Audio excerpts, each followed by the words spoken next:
Hello everybody, welcome back to another video.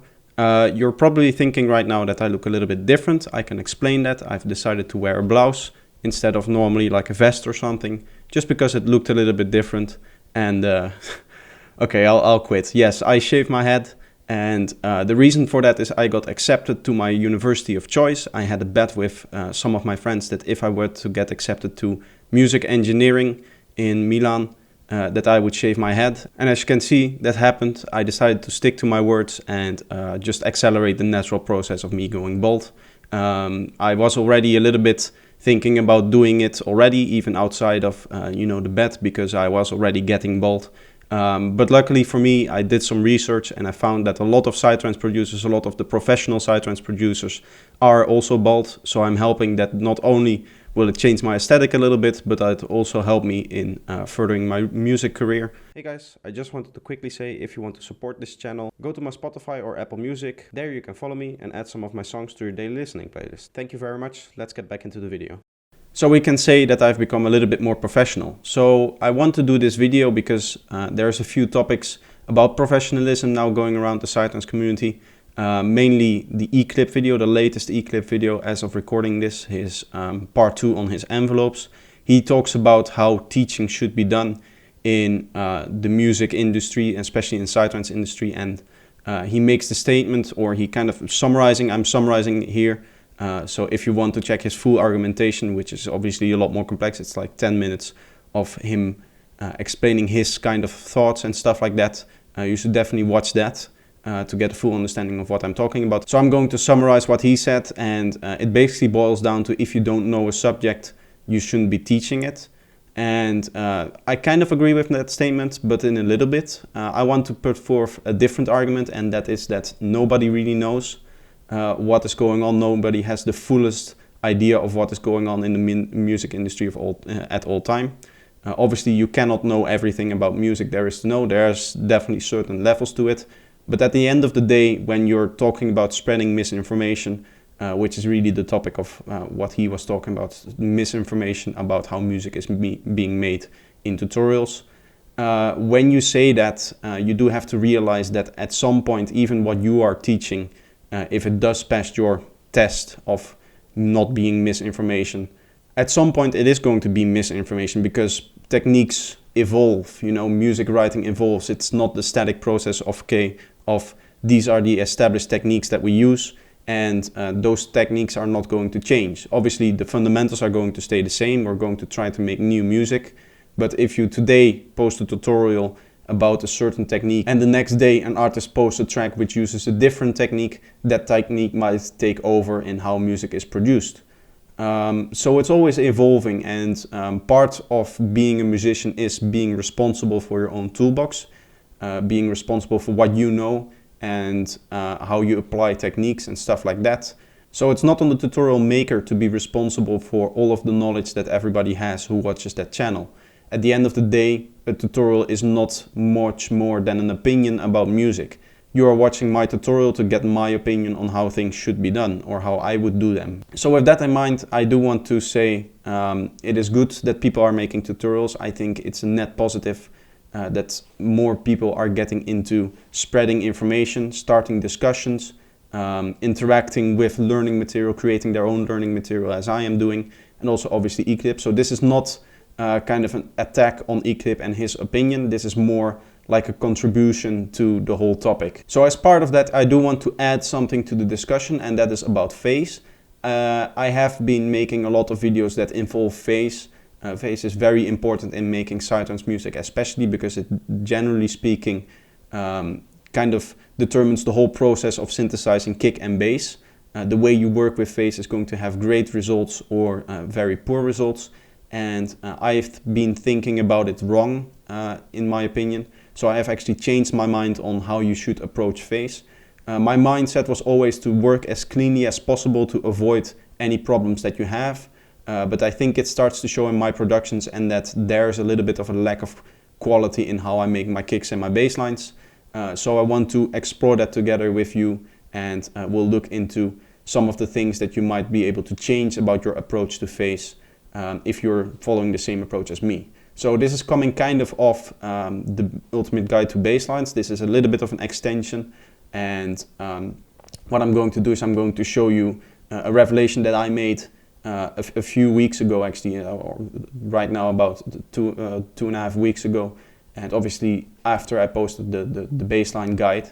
What I want to do is I want to go through that revelation, and then I'll actually show you my process, how I was been doing it, what my process was, and then we'll try to improve on that process together and see if we can make a better end result together. So here's the project that explains kind of what I found.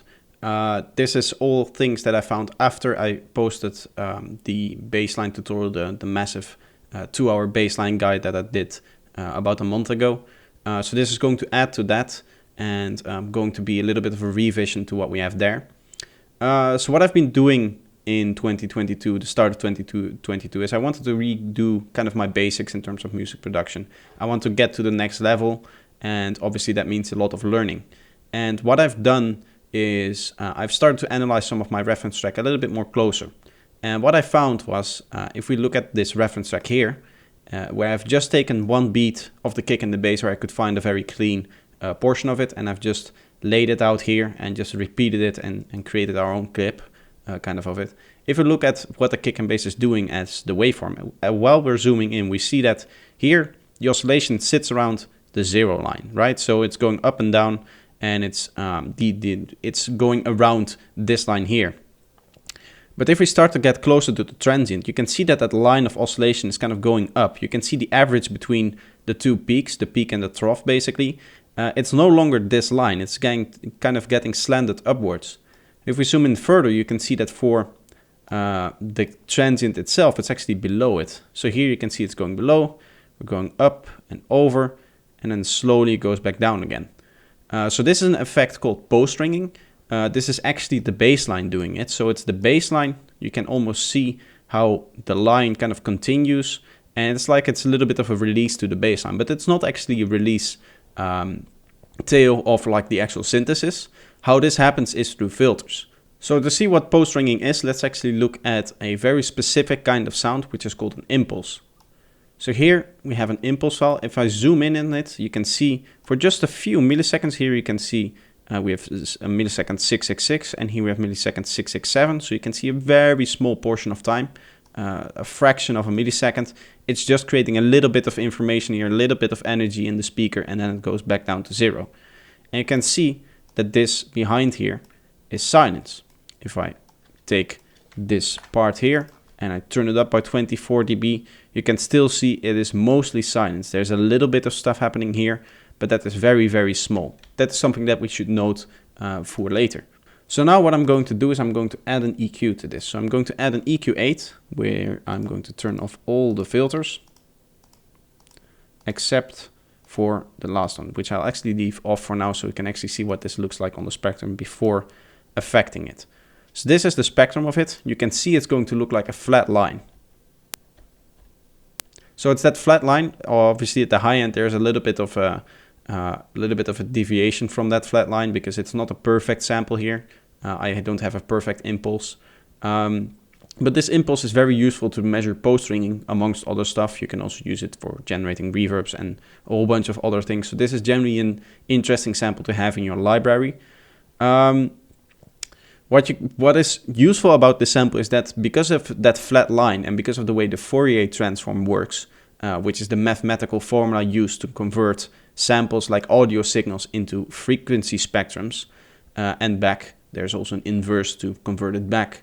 What you'll see is that there is a little bit of an imperfection in it, in that it needs kind of a long signal to start working properly, to really identify the frequencies that it's working with. So here it doesn't have enough time because the sample is so short. And that means it's just going to represent it as all the frequencies at once, kind of triggering, and then just slowing down again. That's why we get that one straight line across the bottom here. So if we add a filter to this, we can actually modify those frequencies, because then the inverse is going to take those modifications, that modified spectrum, and is going to try to reverse it into a sound. So I've just set up a 100 Hertz filter here. This is a 48 dB per octave filter, I believe. This is the Ableton one, the steep filter in Ableton. And we're doing that to get the maximum effect of the filter. The steeper the filter, the more the phase shift, and thus the more the post-ring is going to go. So now let's actually look at what this looks like on the waveform.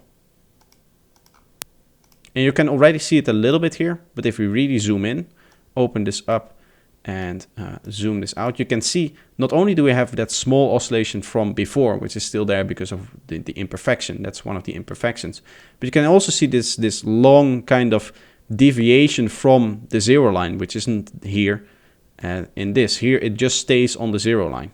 If I turn this down, you can see the difference between the two. Here we stay on the zero line, and here we go off of it. What we see here, this going off of the zero line, this oscillation is happening at 100 Hertz because that's where we set our filter.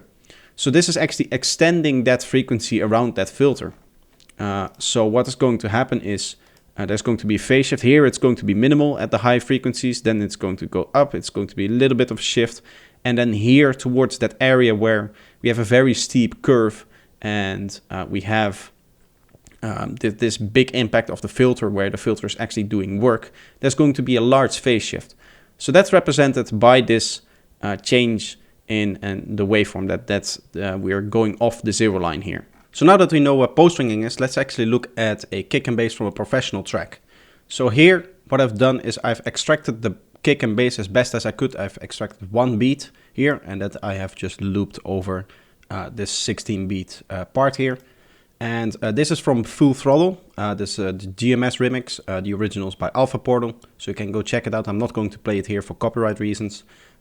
So here we have the kick and bass, and if we look at this, what we can see in the waveform here, as you can see, is this post-ringing, right? So we have the zero line, which plays here, and you can see the oscillation. It is sitting around that zero line here for this part of the kick. You can say the average between the peak and the trough here is around the zero line, right? But when we go towards the transient, you can see here it's starting to skew up.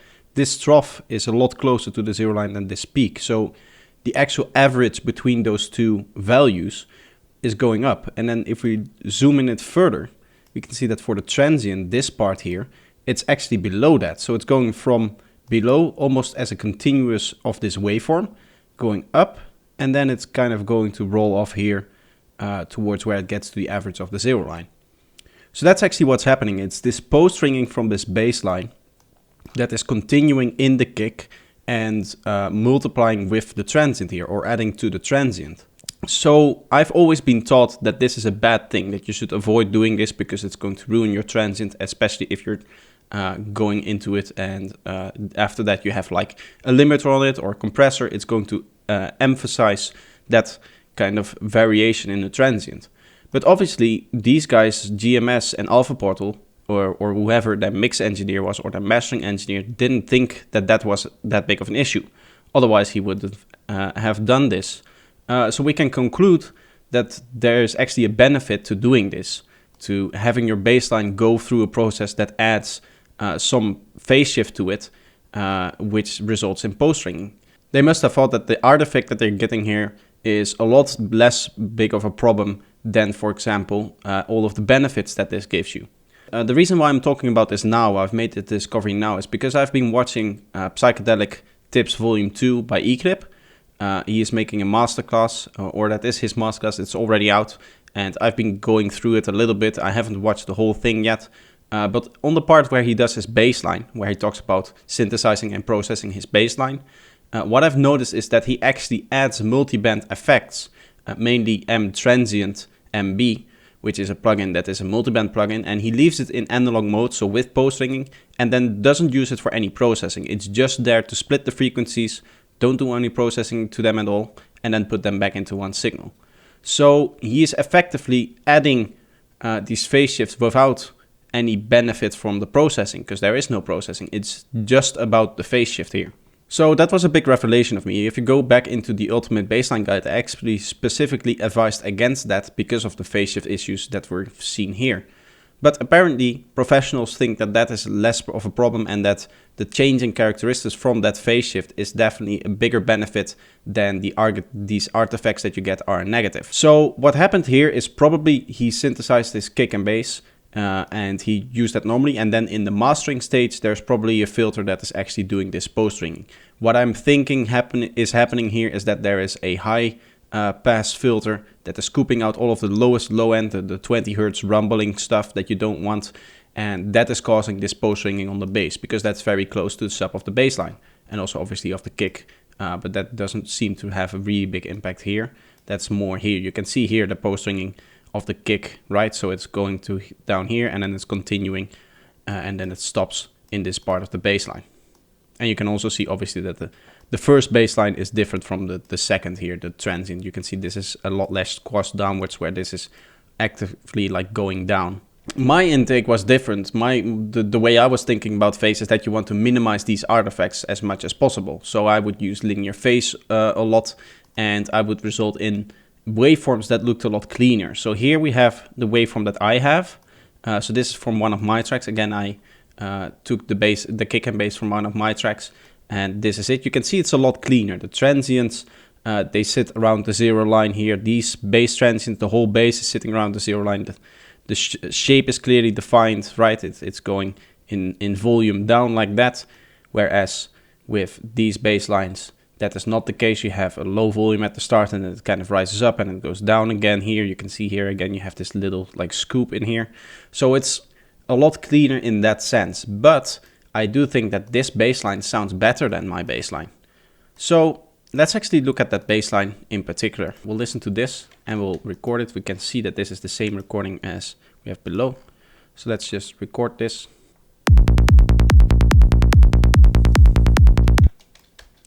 Just going to take the first 2 bars here. And now what I'm going to do is I'm actually going to introduce a plugin that doesn't do any processing but messes with the phase. So for this, I'm going to introduce Vitamin here. And we're going to record a version of that as well.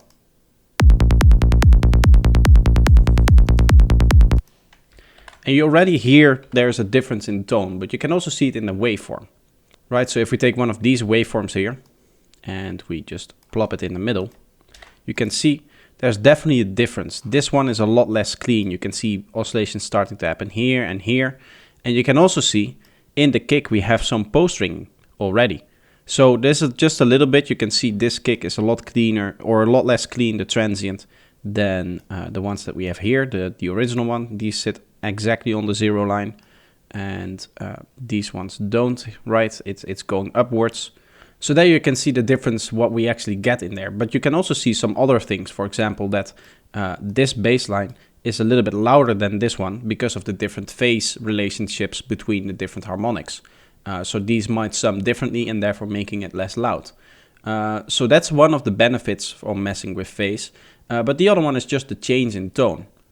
So now let's add a lot of phase artifacts, maybe a bit too much. So this was set up with linear phase in mind originally. You can see linear phase here, as well as down here you have linear phase.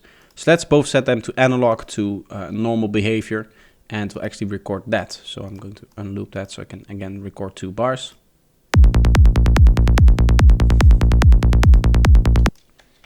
Now, obviously the settings aren't going to be perfect for this bassline. You would recheck all of the settings if you're doing this.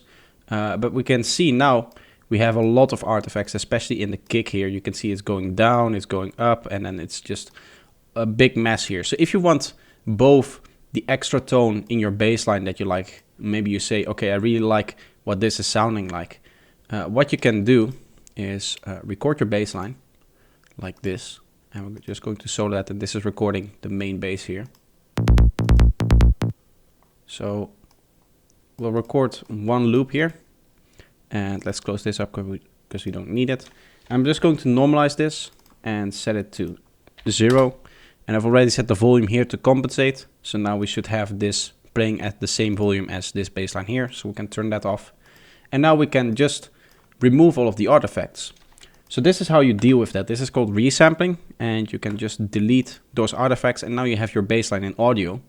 But the other thing is that this bass hit is a lot cleaner. Because this bass hit, the way I'm synthesizing it, doesn't have any sub bass. If you know my bass patch, you know how I do this, but I'll quickly show you. Is through Serum, I have my original bass patch for this track, which is this one, and all I've done is I've duplicated it, and in this new serum I've removed the sub harmonic, so the first harmonic is all the way down, and now we have a bass line that does not have a sub bass. So that sounds like this, as opposed to this. Also, I've turned down the volume a little bit, so we have less volume to worry with. So you can see this bass line is a lot cleaner than this one. So if you want both of your bass lines cleaned, you can just duplicate it, and now you have a clean bass line here. The final thing you can do is to clean it up even more, is to add some fades, so like this, and maybe even here, which will again separate these bass lines a little bit more and should give you a cleaner result. So now we have a cleaner kick and bass, but with these phase issues in here, but only in a controlled manner, in that they are not affecting anything else that's happening in the track.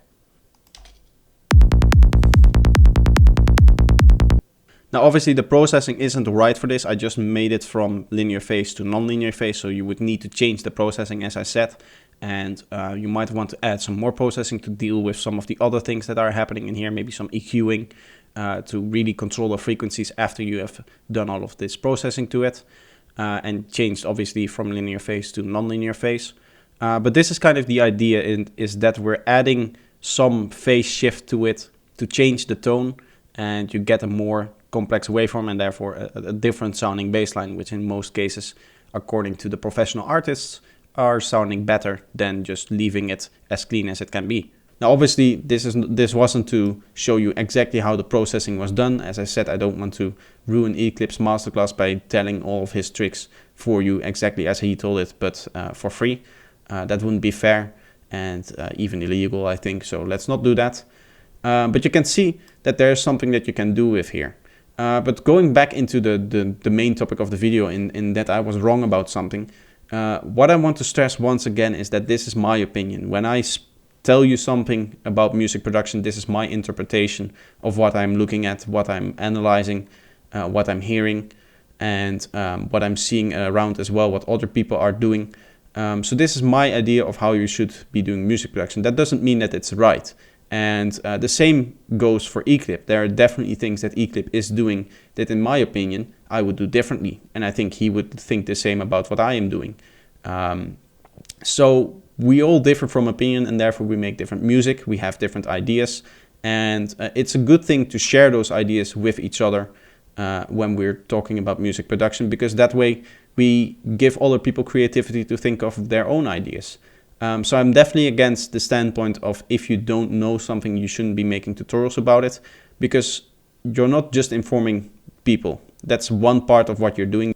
But what you're also doing is that you're just sharing ideas with the community that the community on its own would have never thought of. So I think the more discussion there is, the more people are making content, the better for everybody. That does mean that everybody has the responsibility as a musician to see what they think is right and what they think fits for them. So that's very important, and that's also part of being a musician. Your skill as a musician is to know what information you want to work with and what tutorials you want to follow. So this was both a follow-up tutorial for the bassline guide. If you haven't seen that, I highly recommend you watch it, even though there is some information that since then, as I've said, you shouldn't really look at anymore. You should try to maybe do things differently. I still think it's a very valuable resource. I hope that you can still learn something from that as well, because obviously it's a 2-hour video. There's going to be a little section that is different, but a lot of it is still how I would make bass lines and how I would do it. But just note that this thing that I've just talked about, that I have changed my opinion on that. So this is going to be the video for today. As I said in my last video, I am still working on the saturation like mega guide, again, the long format video that you guys like. So if you're new here and you want to see that, subscribe to the channel. Also, if you enjoyed this video and my take on things, let me know in the comments why, what your opinion is on this topic, and also leave a like if you enjoyed the video, because that really helps the channel. And yeah, I hope to see you in the next video. So this is going to be it for today, and bye-bye.